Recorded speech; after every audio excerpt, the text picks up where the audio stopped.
What do you mean, you people? What do you mean, you people? Huh? I know Kung Fu. Show me. I'm a peacock! You gotta let me fly! Sometimes you win, sometimes you lose, sometimes it rains. It's the Al Travis Show. We love having on every Monday. It's Jack Zimmerman. Jack, how are you doing, my friend? Good, Al. How are you doing today? I can't complain. I'm living my boring old everyday life, still doing the same thing every day. Where are you at again today? You're not at home. You're in the truck. Where are you at now? Tennessee. Made it to Tennessee. We're getting ready to go fishing. We got catfishing. You knew this, Al. We talked about this last week. I just can't believe the amount of... I would never buy your car in the used marketplace. You drive that thing. All highway miles, Al. All highway miles. That's some good highway miles. You say then you get to Tennessee, you got to be driving up through the hills and the mountains, and you're down by some river somewhere. Hey, the brake pedal still looks new. It looks like it's never even been touched down this thing. Just because I drive with hand that control. That is so wrong, Jack. Drive with hand control. For folks who don't know, Jack doesn't have any legs. That is funny, and it's not right, okay? You know that. Oh, man. It's Monday morning, Al. I gotta get you going for the week, you know? That is hilarious. So you're down there in Tennessee. It's a Patriot catfishing deal again. Is that what it is? Yeah, Patriot Catfishing. It's our spring veterans tournament. I think Kev said we got 30 guys coming in from all over the country to come down here and fish this weekend. It's going to be a weekend full of hopefully a bunch of really big catfish. We've had 5 inches of rain, though, down over the weekend, so the river's going to be running pretty hard. But fishing might get a little bit tough, but with these guys, I'm pretty sure we're going to still pull some big fish out and some great food and mainly the camaraderie. I mean, that's the best part about this whole thing. I was getting all these veterans together and sharing stories. But you're all men with too much testosterone. You all want to win. Oh, you talk about the tournaments this weekend. It's Monday, Jack. You going out there every day hunting down these big fish? Is that what you're doing? This weekend? It's Monday, Jack. Free fish. I don't care if there's not a dollar on the line. This is purely bragging rights in the veterans community of winning this tournament. You know, I've come close a few times, but I've been a few pounds short every time. So, but teach me this then. How do you know where the big one is? And my point is, you go looking around the river. I presume these catfish are in the same spot all the time, whatever. You can't go fish them early. You go catch the big. If you go out fishing, hunting around, and you catch the big one today, you screw yourself for the weekend. Oh, no, they hang out in packs, Al. The big one, he's got his friends around him. The big ones hang out together, so there's got to be another one around there. The thing is, it's kind of locating them, finding out where they are and what they're biting on and how they're biting and, Well, I do, but I don't understand why you make this so complicated. Back in my day, that's what a 6-year-old man will say, you would just go to the dock and you'd empty the tire off the edge and you take the catfish out. It doesn't seem that hard, Jack. Yeah, see, Al, that was back in a different time, Nowadays, it's not that easy. We have electronics and stuff we got to use, You got to get the boat all ready. this money. You can use an old spare tire. We can pay all this money. We got to go out there and use this stuff. See, that's what kills me about this. So you go do this. We used to empty the catfish out of the tires, or if we went fishing for them, we just use a kernel of corn. Just their old 505 reel from Zepco, and we throw it in there and catch catfish. You bring them back thinking you were all that and you're something, and your dad's like, we ain't cleaning those things. They taste like crap. That's right. So anyway, good for you. Same thing with us, though, Al. We're going straight to the grocery store when we're done fishing, and we're getting steaks. So, well, do they fry up at least one of these big bad boys? Do you know what a real catfish down there tastes like? Because is it any good? It's got to be greasy. Oh yeah, I've eaten a ton of catfish, but there's a process to it, and if you got that many processes to something, it's beef. You just cut it off and eat it. You know what I mean? Cut it off, warm it up, and eat. You got to soak it in this for a day, and you got to soak it in that for a day, and then you got to fry it in this, But all in the end, it all turns out pretty good, and catfish can eat up pretty good. You don't want to eat the big ones, though. Okay, fair enough. A lot going on in the hunting season around here. You are out of town, which seems like you might be missing it. No. What do you mean no? But you like We're in the good bear. shape. What's going on? You were talking before the show. That like you got to sign up for your bear permit, right? Oh, yeah. Well, you can do that from anywhere online. So if you're a bear hunter in Minnesota, don't forget the draw is open now, and it's open until May 2nd. You need to get You need to get going on that, and they'll let us know if you get drawn or not by June 1st, and then I don't know when the date is after that, but there's a window then after that for tickets or for licenses that weren't purchased. You can go ahead and get buy those. You do bear in Minnesota ever? Oh, I apply every year. It's every 2 or 3 years you get drawn. My little brother bear hunts, but they go out and they prep an area, find out where bears are, and then they on a regular basis go up and put a little peanut butter or something. Oh, yeah. Is that really hunting? You don't get to do that for deer. Al, bear is the hardest thing I've maybe ever hunted in my entire life is hunting bear. Really? I mean, if you want to take hunting to the next level, their senses are so unreal. They're so incredibly patient. They will walk around a bait site for hours before they ever come in. They're super leery. You really got to be on your game bear hunting. No, all right, fair enough. I didn't know. We have fishing coming up as well. You got your license for that? Yeah. Get your new license because your new license expired at the end of March. So go out and get yourself a new fishing license. The opener is May 10th this year. Oh, and 1 month away. If anybody follows it, the governor's having his opener in Cross Lake, that weekend. Will you be back? Is that sort of something you'll do as you get on a boat and do a lot of fishing up here? I know you like them catfish. Oh yeah, we got me and the boys got a few trips booked, for the summertime. Fishing up in the springtime up in Minnesota is one of the best times to fish up there. And we'll get out there. We'll definitely be doing a lot of fishing, and that's one of my youngest son, Benjamin. He loves fishing more than anything. What is the species you go for? Back in my day, we used to love catching northerns. If we got a northern, you were loving life.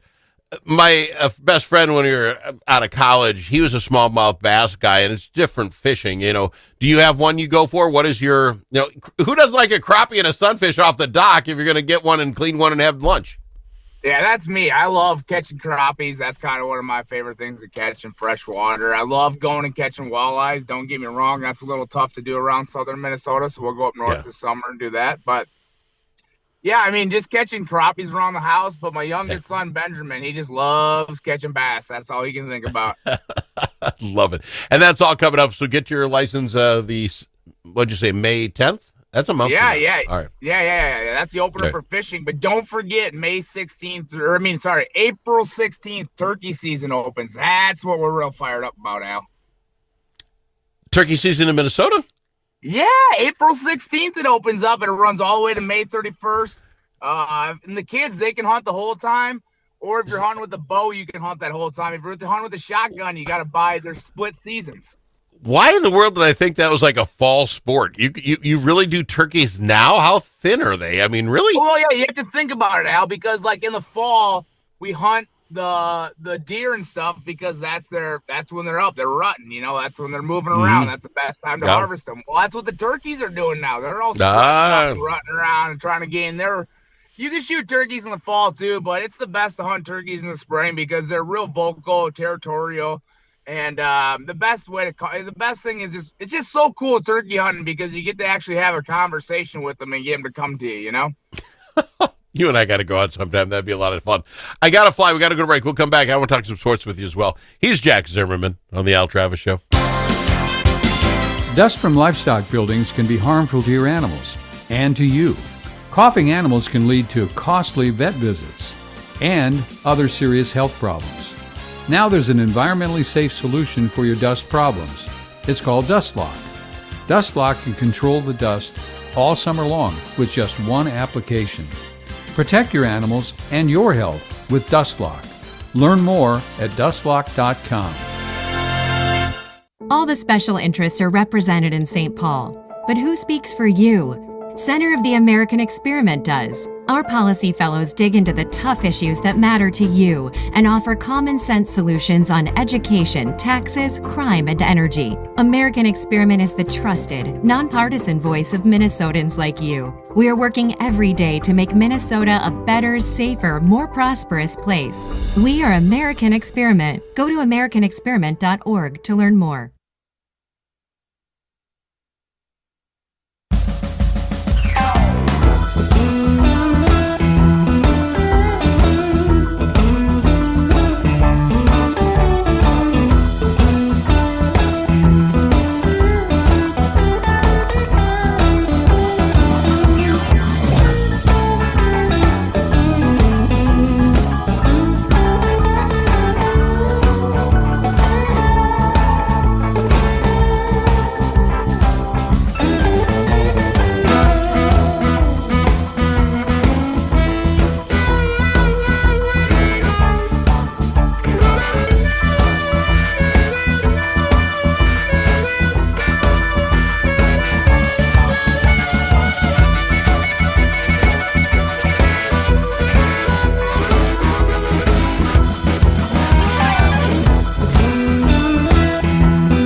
as in alligator.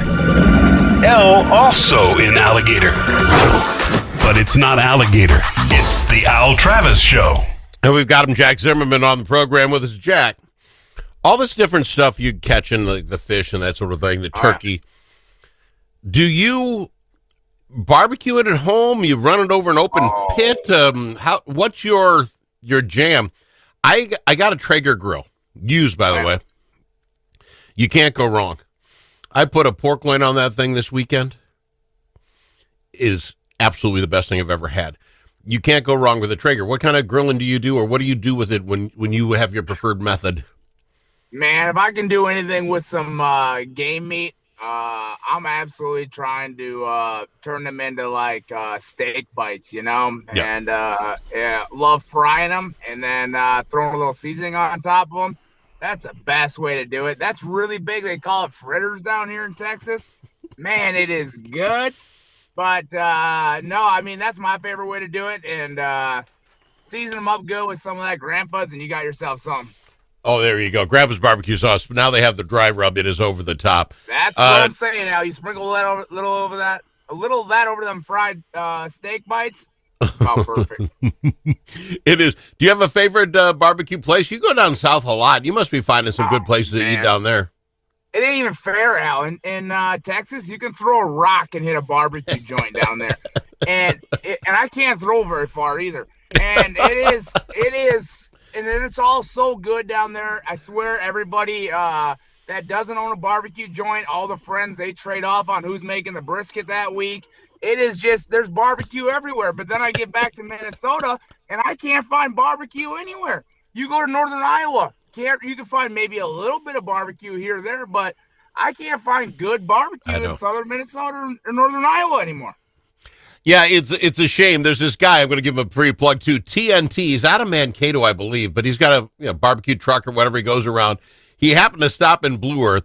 Wife and I got it for my parents. It's fantastic. But then, of course, he loads it on up and he heads out of town. I haven't seen him since, but that was fantastic.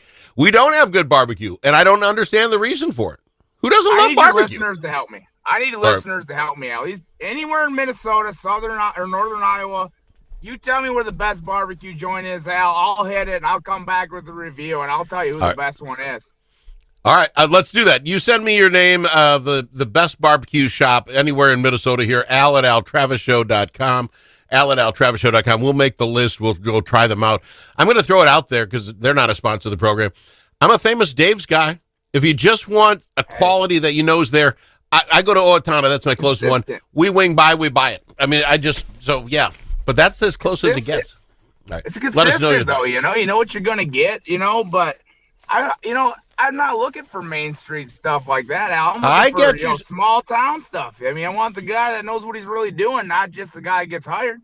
Okay, buddy. I just threw it out there because I have no other choices. Let's do this quick if I can. Over barbecue. Tell me why we can't have great barbecue in Minnesota.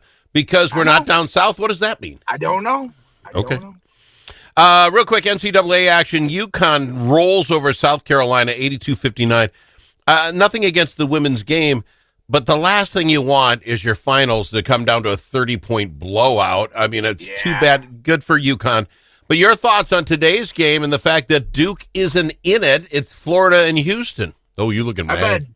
I've been a Duke fan my whole life. I have. I've been a Duke fan. And watching that blow that away, oh, my gosh. I couldn't hardly believe it. That Flag, he's just an incredible player. Awesome to watch him play. But, man, they blew that. They had things so won, and Houston came back. But with that run that they went on, they don't have anything for Florida yet. They still don't have anything for Florida. I think Florida would have had something for Duke, maybe. But I don't know. I just think that Duke fell on their face. I think it's Florida. I will give the kid's name is Flag. He's a freshman. He got in at 17, so he might be 18 now. You have the season you have. He threw the last shot up. It hits a brick, and they lose. Okay. 18-year-old kid could be crushed and act like a fool. He goes on nationwide TV after it was over. He goes, I got to give him props, right? He was fantastic. I hope he stays at Duke for a few more years. If he wanted, he'd come out, he'd get drafted. I'd say no, stay in, play some more. Yeah, it's I I'm proud of the kid for the way he handled that situation. What an incredible opportunity to be the person that your team wants to take that shot, and then you have to live with that the rest of your life. But he's handling it pretty well, I think. I don't think he'll have I don't think that was his last chance at playing basketball. I think he's going to have a long career ahead of him. But Florida is favored by 1.5, and I think I see that coming a little bit more than that even, maybe. I had to go with you on that. Real quickly, let's talk your Minnesota Twins. Talk about blowing a lead. Oh, man. I got out in the garage yesterday, lit a cigar, 7-1. I'm lighting a cigar saying, hey, enjoy the day, right? And then as the cigar kept going down, so did the lead, and you lose 9-7. It was ridiculous. In our bullpen app, we are behind already. We are getting smashed in the bullpen. Our guys aren't even getting rest. When you're going through that many pitchers in one game this early in the season, man, those guys ain't getting paid enough down there in the bullpen. I doubt that be true, but let me ask you this. Is there anything worse in baseball than the tied 10th inning, somebody go to second base, let's start from there? Why are we doing this to baseball?